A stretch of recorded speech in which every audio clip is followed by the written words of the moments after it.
Alors moi, je voulais aussi commencer par des remerciements pour la parfaite organisation du musée Louvre-Lens qui nous accueille aujourd'hui. Et j'ai par ailleurs le plaisir d'ouvrir cette première demi-journée de débat avec des jeunes chercheurs. Le premier d'entre eux, c'est Léonard Pouy, qui est un jeune chercheur français qui a le courage de s'intéresser à la peinture du Nord, peinture hollandaise et peinture flamande, et qui a commencé avec un Master 2 pour lequel il s'est intéressé à un peintre précis qui était Willem Cornelis Duyster. Et il a ensuite enchaîné donc avec une thèse de doctorat qui est en co-tutelle entre l'Université de Paris-Sorbonne et l'Université de Genève. Cette thèse, il doit la défendre le mois prochain, donc c'est quelque chose de très très important. Sa thèse a pour titre « Défendre la peinture, l'émergence de la scène de corps de garde dans l'art hollandais et flamand au XVIIe siècle ». Et c'est dans ce cadre-là qu'aujourd'hui, il a choisi une thématique plus resserrée et directement prise avec les frères Lenain, puisqu'on est donc dans une session qui va essayer d'explorer cet aspect, quels sont les rapports des frères Lenain avec les écoles du Nord. Donc son intervention d'aujourd'hui s'intitule « L'art des frères Lenain à l'heure de la scène de corps de garde ». Voilà, je vous laisse la parole pour 30 minutes.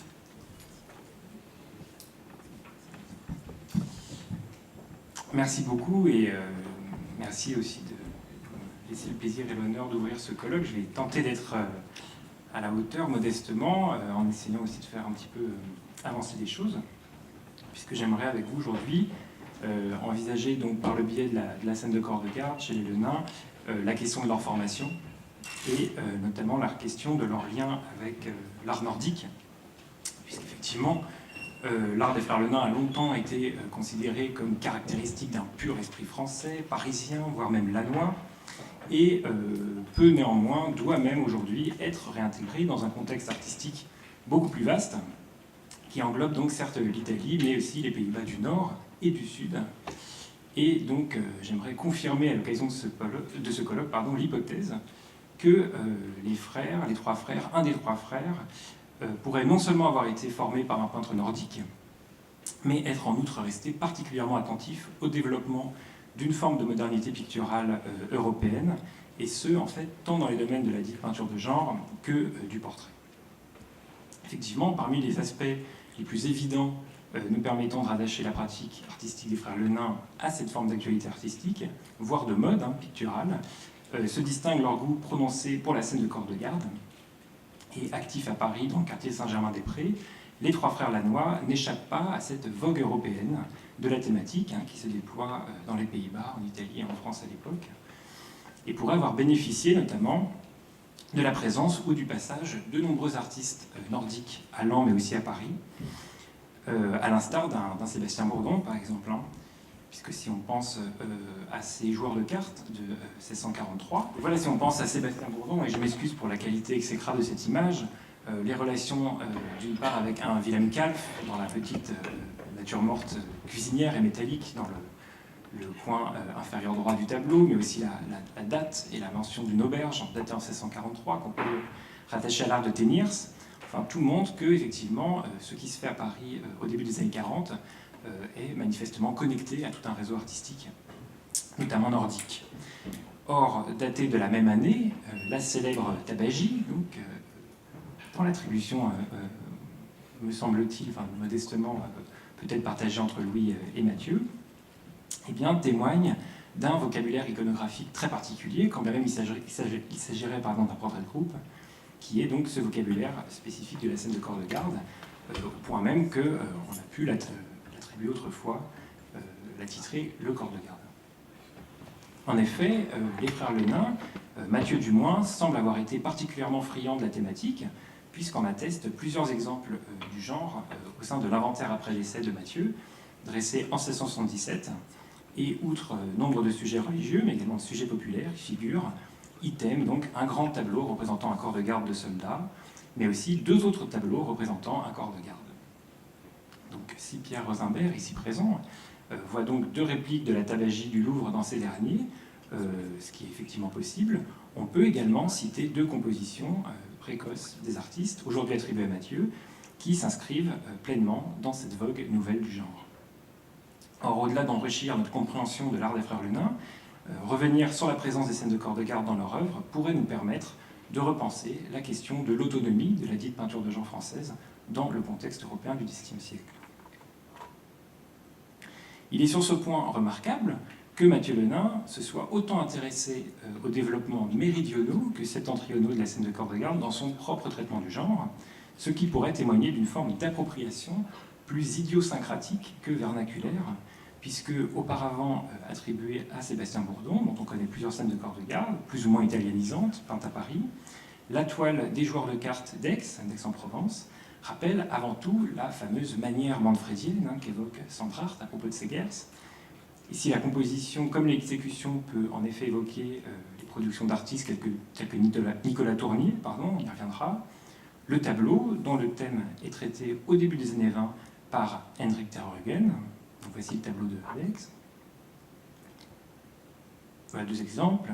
Donc, chez ter Brugghen au début des années 20, pourrait également être rattaché au thème des âges de l'homme, tel que le représente Valentin de Boulogne en Italie.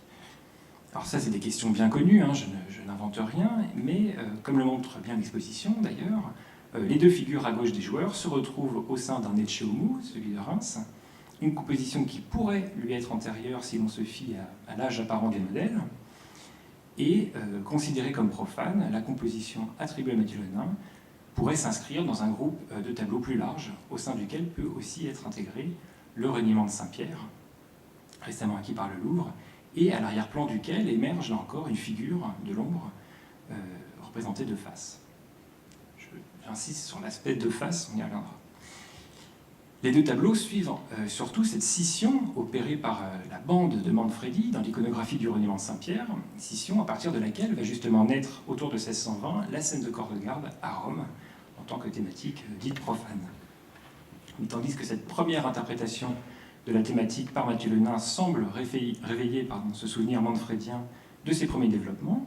la seconde, elle, témoigne pour sa part d'une forme d'autonomisation d'un autre vocabulaire encore, nordique, voire même proprement amstello-damois, puisque, comme chez Wilhelm Cornelis Deuster, que j'ai bien étudié, la composition s'organise dorénavant autour d'un tambour sur lequel jouent les soldats, représentés cette fois en pied, non plus coupés à la cuisse, comme c'est la mode en Italie, et regardant en direction du spectateur. Mieux, si la scène pourrait être paisible, l'officier le plus âgé est en réalité représenté sous la menace d'une lame, dont il n'a pas tout à fait conscience, ou dont il vient seulement d'avoir conscience. Et on retrouve là encore de tels arrangements narratifs. Je vous montre donc d'autres comparaisons de figures avec Deuster, j'en profite, dans des formats certes différents. Voilà, donc cette fameuse menace d'une lame, on la retrouve, c'est un thème qui est récurrent dans la scène de corps de garde hollandaise, et notamment donc chez Deuster, mais aussi chez Jacob Duck, en présence de soldats endormis, menacés. Et en cela, peut-être trouver le sujet de ce fameux tableau de Cardiff dont on discutait tout à l'heure, un tableau a priori sans sujet. Le sujet de tout ce tableau pourrait être finalement la question de la vigilance, puisque c'est une thématique qui émerge au sortir de la trêve de 12 ans, la trêve entre l'Espagne et les Pays-Bas à l'époque, et on va lier à l'oisiveté militaire cette question de la vigilance qu'on peut retrouver ici incarnée par la figure du chien, un chien qui mène la garde, par la figure du buveur, puisque l'alcool fait baisser la vigilance, entre guillemets, elle détourne la vigilance, par les joueurs de cartes, où il y a toujours une tricherie qui est possible, et donc là encore, il faut rester vigilant. Bref, toute cette image du soldat qui se doit d'accomplir son rôle, au contraire de quoi, eh bien, la défaite est inévitable. Or, à l'instar des différents portraits de groupe composés par les trois frères, de telles scènes apparaissent tout à fait cohérentes vis-à-vis du reste de leur œuvre, marquées par l'importance de figures issues du peuple, du monde rural, et par une certaine tendance à la monochromie, ainsi que, d'un point de vue herméneutique, par une forme obscure d'ambiguïté. Et en l'absence de contacts connus au cours de leur carrière avec des peintres et des tableaux étrangers, c'est donc avant tout sur les conditions de formation des trois frères qu'il nous faut nous pencher si l'on veut comprendre l'origine de cette proximité. Alors parmi les noms jusqu'ici avancés comme maître possible, et qui reste tout à fait possible, se distingue bien sûr celui d'Orazio Gentileschi, qui est actif à Paris de 1624 à 1626, Néanmoins, Claude Leleu précise bien que c'est à Laon, et non à Paris, que les trois frères se seraient fait montrer, je cite, les règles de l'art. En effet, dans son Histoire de Laon divisée en 8 livres, rédigée avant 1726, Leleu précise qu'avant de se perfectionner à Paris, les trois frères peintres furent formés dans cet art par un peintre étranger qui les instruisit et leur montra les règles de l'art à Laon pendant l'espace d'1 an. Alors Paris attire à l'époque nombre de peintres étrangers, nordiques notamment, tandis que Laon, certes ville de naissance d'Enguerrand en carton, paraît une place quelque peu secondaire. Donc de deux choses l'une, ou bien Leleu se trompe et les frères ont été formés par un mystérieux peintre à Paris, ou bien ont-ils fait connaissance de l'artiste en question à Laon, ce qui est tout à fait possible, puisque lorsque l'on regarde les cartes, et notamment les cartes du circuit cycliste, j'insiste sur cet aspect, puisqu'ils n'empruntent pas les routes et ferroviaires ou des autoroutes, eh bien Laon apparaît comme l'un des deux chemins privilégiés si l'on vient des Flandres, si l'on vient aussi des Pays-Bas, pour rejoindre Paris. C'est-à-dire que soit on passe par Amiens, en venant de Lille, soit on passe par Laon, comme vous voyez au bas de cette carte, si l'on vient de Namur, de Charleroi, de Dinan ou de Maastricht. Donc si l'hypothèse d'un maître nordique passant par Laon serait avérée, on pourrait dès lors parier sur une formation à la nordique des trois frères, qui commencerait donc par un apprentissage du portrait, genre le plus à même de nourrir de jeunes artistes arrivant sur le marché. Alors cette idée est d'ailleurs vérifiée par Leleu, puisque Leleu précise que les caractères des trois peintres étaient différents. Antoine, qui était l'aîné, excellait pour les miniatures et les portraits en raccourci. Louis, le cadet, réussissait dans les portraits qui sont à demi-corps et en forme de buste. Mathieu, qui était le dernier, était pour de grands tableaux, pour les grands tableaux, comme ceux qui représentent les mystères, les martyrs des saints, les batailles et semblables. Or, dans la mesure où tant Antoine que Louis ont abondamment œuvré dans le registre du portrait, et notamment du portrait de groupe, il paraît impossible qu'ils n'aient pas été formés auprès d'un spécialiste de cet art, et ce, avant 1629, date à laquelle Antoine est reçu maître peintre à Paris. La même année, en 1629, Mathieu est alors âgé de 22 ans, il s'établit à Paris pour y partager l'atelier de ses deux frères à Saint-Germain-des-Prés, et en tant que cadet de la fratrie, ce dernier pourrait donc avoir bénéficié de la percée de ses frères dans le marché de l'art parisien pour ne pas être soumis à verser directement dans des catégories aussi commerciales. Tous trois sont en effet présents à Paris le 8 août 1630, à l'occasion du partage des biens de leur père, alors sergent royal à Laon, et aux côtés de leur frère aîné, Nicolas le Nain, demeurant rue des Écouffes, paroisse Saint-Gervais. Mais si les trois peintres résident alors ensemble rue Princesse, seul Antoine est signalé comme maître peintre, puisque ses deux frères, dont au moins un est encore mineur, car âgé de moins de 25 ans, apparaissent comme simples compagnons. Donc ni Louis ni Mathieu n'ont encore le droit de signer de leur nom leur tableau, ni d'en faire librement commerce à cette époque. Or, tandis que le 11 mai 1632, Antoine reçoit, en sa qualité de maître peintre au Faubourg Saint-Germain, la commande d'un portrait de groupe au naturel, ainsi que de 8 petits portraits du prévôt des marchands et des échevins de la ville de Paris, destinés à la grande salle de l'hôtel de ville, Mathieu devient peintre ordinaire de la ville de Paris et lieutenant de la compagnie bourgeoise, du Sieur de Rieux. Donc fraîchement libéré de l'autorité de son frère aîné, Mathieu, qui demeure toujours au Faubourg Saint-Germain, reçoit le 9 août 1633 du père Jean Gaucher, prêtre au sein de l'abbaye de Saint-Germain-des-Prés, la fameuse commande pour terminer, entre autres, après Jean de Saint-Igny, la voûte et la moitié des lambris de la chapelle de la Vierge, dite de la Carole, soit autant de sujets religieux malheureusement perdus aujourd'hui, et notamment un Saint-Esprit dans un ciel accompagné d'anges, et aux deux ailes, savoir en l'une l'Assomption de la Vierge et en l'autre le couronnement de la Vierge. Donc pas de nouvelles de Louis à cette date, qui pourrait donc encore officier en qualité de compagnon et travailler pour ses frères. Louis et Mathieu exécutent en effet conjointement les 6 grands tableaux du décor de la chapelle de la Vierge, dans l'église du couvent des Petits Augustins à Paris, et si on en croit messieurs Jean-Pierre Cusin et Pierre Rosenberg, ici présents, et je me raccorde à leur avis, tous deux auraient également pu collaborer à l'occasion des tableaux de la Nativité de la Vierge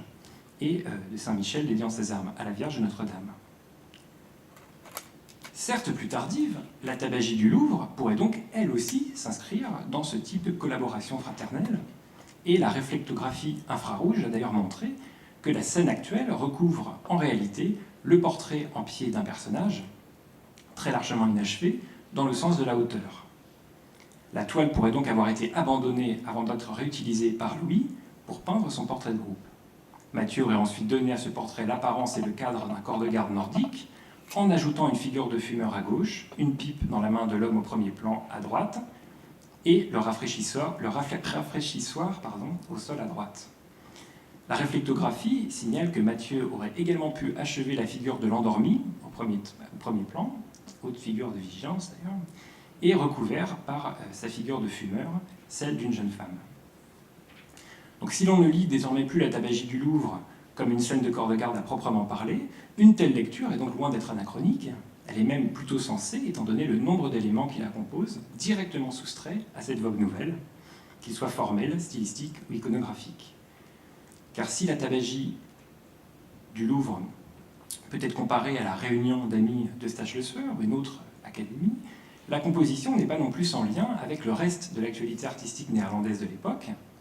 Et là encore, c'est l'historien de l'art sur lequel j'imagine on va revenir, Horst Gersson, qui le premier a souligné cette parenté dans un chapitre de son ouvrage intitulé Non sans humour, l'art hollandais dans la peinture française du XVIIe siècle. Je le cite, « Il me semble qu'il ne serait pas vain de chercher dans le travail de cet artiste, Mathieu Le Nain, les effets de l'art hollandais. Dans le joli corps de garde de la collection Baron de Berkheim de 1643, est conservé quelque chose de l'esprit des corps de garde hollandais d'un Willem Cornelis Duyster, avec ses effets lumineux, ramenés d'Italie par Ronthorst. Copié dès le XVIIe siècle par le peintre allemand Wolfgang Heimbach, la sentinelle en clair-obscur de Duyster, entrée dans la collection du musée de Schwerin en 1792, est d'ailleurs d'abord attribuée à Louis le Nain en 1807.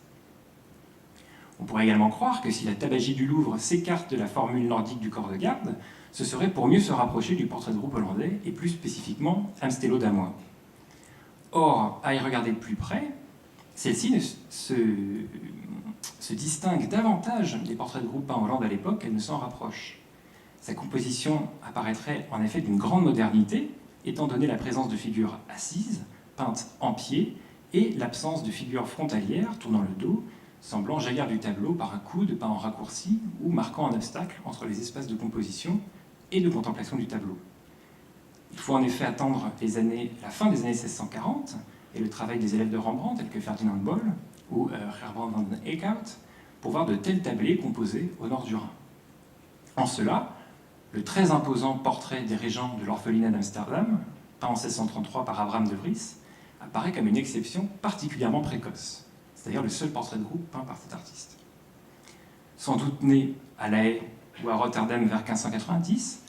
ce dernier est passé à 4 reprises au moins par Paris à l'occasion de voyages en France.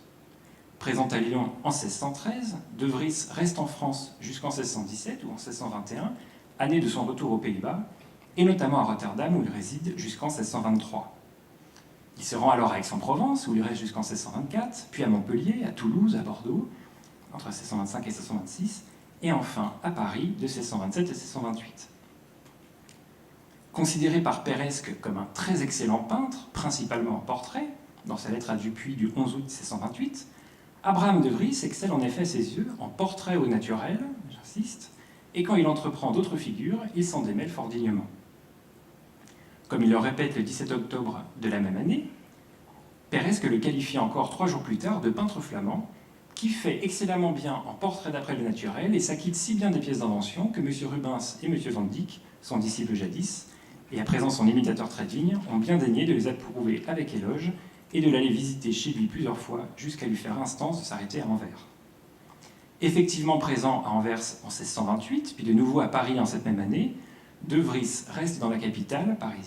française jusqu'en 1629 pour revenir à Anvers en 1632. De là, il rejoint Amsterdam avant 1633 pour revenir à Paris, puis de nouveau à Anvers, où il intègre la Guilde des peintres en 1634 et où il réalise en 1635 le portrait du peintre flamand Simon de Vos, un ancien élève de Cornelis de Vos, lui-même peintre originaire de la région d'Anvers et principalement actif en ville, mais aussi présent à Paris en 1604, en 1616, en 1619 et en 1623. Or, le travail d'Abraham de Vries présente à cette époque une étonnante rupture stylistique à l'occasion d'un portrait d'homme composé à Paris en 1634. Peut-être ce tableau est-il toujours resté à Paris, où on le retrouve au sein de la collection Albert Lehmann, vendue par ce dernier en juin 1925. Faisant fi de la tradition de pose de 3/4, le tableau représente le buste d'un homme peint de face, regardant droit vers le spectateur, les cheveux courts, taillés dans une touche rapide, franche et sèche. Pourtant signé par De Vries, le tableau n'est évidemment pas de sa main et présente toutes les caractéristiques de l'art des Lenain, et notamment de Louis, si l'on s'accorde sur la personnalité de Louis telle qu'elle est actuellement définie. Connu en son temps pour sa pratique du portrait individuel, peu de traces sont malheureusement connues qui nous permettraient de soutenir cette attribution que nous proposons néanmoins. Si celle-ci était avérée, Louis Lenain aurait donc collaboré avec De Vries à l'époque où celui-ci composait son portrait de groupe des Régents d'Amsterdam. Or, étant donné, alors j'insiste un petit peu sur ce portrait qui est quand même stylistiquement intéressant, malheureusement j'ai obtenu l'image en couleur que hier, j'ai obtenu du Marchand à Bottes, mais qui est daté donc, et qui non seulement est daté, mais comme souvent chez De Vries a la tradition, dans ses tableaux français, notamment parisiens, de signaler dans sa signature qu'il est hollandais. C'est ce fameux peintre étranger. Et on voit bien dans la signature, donc au centre à droite, Fecit Lutetia, à Vries, Hollandus, anno 1634. Donc fait à Paris, Lutèce, par Abraham de Vries, hollandais, en 1634. Donc ce tableau suit d'un an le fameux portrait de groupe de 1633. Seul portrait de groupe réalisé par De Vries, et étant donné la rigidité relative de ce portrait, et le fait qu'il s'agit donc de son seul portrait de groupe connu, nous proposons également d'y voir une participation d'un frère Lenain, peut-être de Louis, De Vries oscillant précisément cette année-là entre Amsterdam et Paris. Alors ça se remarque notamment, est-ce qu'il y a un laser ? Oui. Ça se remarque notamment parce qu'il y a des ruptures stylistiques très importantes dans le traitement des textiles, que ce soit au niveau des dentelles, des fraises, mais aussi par la présence de personnages secondaires, notamment d'enfants de profil, quelque chose qui, si vous avez vu l'exposition, devrait vous susciter quelques souvenirs, par la présence de figures secondaires, et par la division de cette scène en deux groupes distincts. Paraît en effet issu du langage pictural propre à Louis Lenain, le choix de représenter 3 figures debout et d'autres assises, offrant à ce portrait collectif toute sa modernité qui abandonne le schéma traditionnel installé à Amsterdam par Cornelis van der Voort, une rupture stylistique que souligne d'ailleurs Albert Blankert, précisant qu'il pourrait ici s'agir de la première présence d'un enfant dans un groupe de régents. Peuvent également être mis en rapport les deux figures de gauche avec ces deux portraits singuliers dont on pourrait, en poussant un petit peu l'observation, peut-être reconnaître des modèles ou du moins des types physiques similaires. Donc tout ceci pourrait expliquer la très grande précocité stylistique d'un tel portrait collectif au regard de la mode du genre dans la Hollande d'alors, et Louis Lenain pourrait avoir collaboré avec De Vries au moins jusqu'en 1636, date à laquelle ce dernier apparaît présent à Bruxelles. De Vries retourne ensuite à Rotterdam en 1639 pour finalement s'installer en 1643 à La Haye, pour ici éteindre quelques années après avoir rejoint la confrérie picturale de la ville. Ce qui pourrait aussi expliquer l'absence de sources concernant Louis durant toutes ces années, toutes les années 30, et on pourrait imaginer que, certes, il a été actif à Lens, certes, il est actif à Paris, mais on ne sait pas où a été composé ce fameux portrait de groupe, et peut-être que Louis pourrait avoir accompagné Abraham de Vries dans ses allées et venues entre Amsterdam et Paris. Donc si se pose dès lors la question d'une collaboration de Louis avec d'autres peintres à cette époque, notamment la réalisation de portraits, les différentes scènes de corps de garde issues de l'atelier des Lenain peuvent également être mises en relation avec les œuvres contemporaines d'un Jean Michelin, dont la scène de corps de garde du Louvre peut elle-même être rattachée à diverses autres compositions d'artistes internationaux, que ce soit Ludolf de Jong en Hollande, mais aussi Thomas Mathiesen au Danemark. Effectivement, les deux figures du soldat assis au centre et du mousquetaire debout derrière lui ont été reprises dans d'autres scènes de corps de garde datées de 1650, Amstello damois. Or, à y regarder de plus près, celle-ci se distingue davantage des portraits de groupe peints en Hollande à l'époque qu'elle ne s'en rapproche. Sa composition apparaîtrait en effet d'une grande modernité, étant donné la présence de figures assises, peintes en pied, et l'absence de figures frontalières tournant le dos, semblant jaillir du tableau par un coude peint en raccourci ou marquant un obstacle entre les espaces de composition et de contemplation du tableau. Il faut en effet attendre la fin des années 1640 et le travail des élèves de Rembrandt, tels que Ferdinand Boll ou Gerbrand van Eekhout, pour voir de tels tablés composés au nord du Rhin. En cela, le très imposant portrait des régents de l'orphelinat d'Amsterdam, peint en 1633 par Abraham de Vries, apparaît comme une exception particulièrement précoce. C'est d'ailleurs le seul portrait de groupe peint par cet artiste. Sans doute né à La Haye ou à Rotterdam vers 1590, ce dernier est passé à 4 reprises au moins par Paris à l'occasion de voyages en France. Présent à Lyon en 1613, De Vries reste en France jusqu'en 1617 ou en 1621, année de son retour aux Pays-Bas, et notamment à Rotterdam où il réside jusqu'en 1623. Il se rend alors à Aix-en-Provence où il reste jusqu'en 1624, puis à Montpellier, à Toulouse, à Bordeaux, entre 1625 et 1626, et enfin à Paris de 1627 et 1628. Considéré par Peiresc comme un très excellent peintre, principalement en portrait, dans sa lettre à Dupuy du 11 août 1628, Abraham de Vries excelle en effet à ses yeux en portrait au naturel, j'insiste, et quand il entreprend d'autres figures, il s'en démêle fort dignement. Comme il le répète le 17 octobre de la même année, Peiresc le qualifie encore 3 jours plus tard de peintre flamand, qui fait excellemment bien en portrait d'après le naturel et s'acquitte si bien des pièces d'invention que M. Rubens et M. Van Dyck, son disciple jadis, et à présent son imitateur très digne, ont bien daigné de les approuver avec éloge et de l'aller visiter chez lui plusieurs fois jusqu'à lui faire instance de s'arrêter à Anvers. Effectivement présent à Anvers en 1628, puis de nouveau à Paris en cette même année, De Vries reste dans la capitale française jusqu'en 1629 pour revenir à Anvers en 1632. De là, il rejoint Amsterdam avant 1633 pour revenir à Paris, puis de nouveau à Anvers, où il intègre la Guilde des peintres en 1634 et où il réalise en 1635 le portrait du peintre flamand Simon de Vos, un ancien élève de Cornelis de Vos, lui-même peintre originaire de la région d'Anvers et principalement actif en ville, mais aussi présent à Paris en 1604, en 1616, en 1619 et en 1623. Or, le travail d'Abraham de Vries présente à cette époque une étonnante rupture stylistique à l'occasion d'un portrait d'homme composé à Paris en 1634. Peut-être ce tableau est-il toujours resté à Paris, où on le retrouve au sein de la collection Albert Lehmann, vendue par ce dernier en juin 1925. Faisant fi de la tradition de pose de 3/4, le tableau représente le buste d'un homme peint de face, regardant droit vers le spectateur, les cheveux courts, taillés dans une touche rapide, franche et sèche. Pourtant signé par De Vries, le tableau n'est évidemment pas de sa main et présente toutes les caractéristiques de l'art hellénin, et notamment de Louis, si l'on s'accorde sur la personnalité de Louis telle qu'elle est actuellement définie.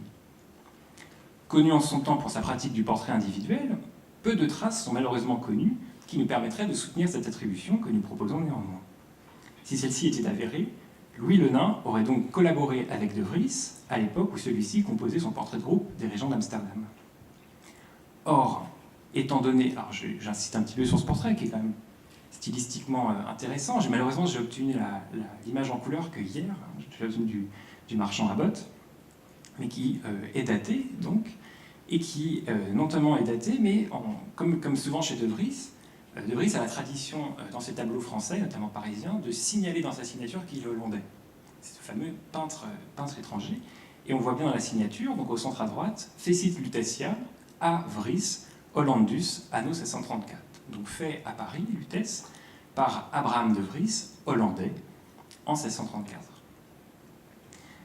Donc ce tableau suit d'un an le fameux portrait de groupe de 1633. Seul portrait de groupe réalisé par De Vries. Et étant donné la rigidité relative de ce portrait, et le fait qu'il s'agit donc de son seul portrait de groupe connu, nous proposons également d'y voir une participation d'un frère le nain, peut-être de Louis, De Vries oscillant précisément cette année-là entre Amsterdam et Paris.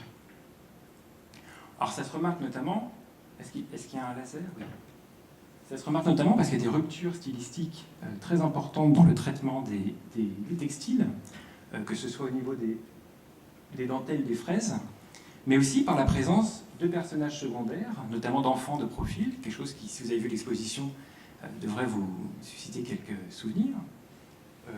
par la présence de figures secondaires et par la division de cette scène en 2 groupes distincts. Paraît en effet issu du langage pictural propre à Louis le Nain, le choix de représenter 3 figures debout et d'autres assises, offrant à ce portrait collectif toute sa modernité qui abandonne le schéma traditionnel installé à Amsterdam par Cornelis van der Voort, une rupture stylistique que souligne d'ailleurs Albert Blankert, précisant qu'il pourrait ici s'agir de la première présence d'un enfant dans un groupe de régents. Peuvent également être mis en rapport les deux figures de gauche avec ces deux portraits singuliers dont on pourrait, en poussant un petit peu l'observation, peut-être reconnaître des modèles ou du moins des types physiques similaires. Donc tout ceci pourrait expliquer la très grande précocité stylistique d'un tel portrait collectif au regard de la mode du genre dans la Hollande d'alors, et Louis Le Nain pourrait avoir collaboré avec De Vries au moins jusqu'en 1636, date à laquelle ce dernier apparaît présent à Bruxelles. De Vries retourne ensuite à Rotterdam en 1639 pour finalement s'installer en 1643 à La Haye, pour y s'y éteindre quelques années après avoir rejoint la confrérie Pictura de la ville. Ce qui pourrait aussi expliquer l'absence de sources concernant Louis durant toutes ces années, toutes les années 30, et on pourrait imaginer que, certes, il a été actif à Lens, certes, il est actif à Paris, mais on ne sait pas où a été composé ce fameux portrait de groupe, et peut-être que Louis pourrait avoir accompagné Abraham de Vries dans ses allées et venues entre Amsterdam et Paris. Donc si se pose dès lors la question d'une collaboration de Louis avec d'autres peintres à cette époque, notamment la réalisation de portraits, les différentes scènes de corps de garde issues de l'atelier des Le Nain peuvent également être mises en relation avec les œuvres contemporaines d'un Jean Michelin, dont la scène de corps de garde du Louvre peut elle-même être rattachée à diverses autres compositions d'artistes internationaux, que ce soit Ludolf de Jong en Hollande, mais aussi Thomas Mathiesen au Danemark. Effectivement, les deux figures du soldat assis au centre et du mousquetaire debout derrière lui ont été reprises dans d'autres scènes de corps de garde datées de 1650 et peintes par ces artistes, tandis qu'ils étaient actifs à Paris. Mais cela est une autre histoire. Je vous remercie.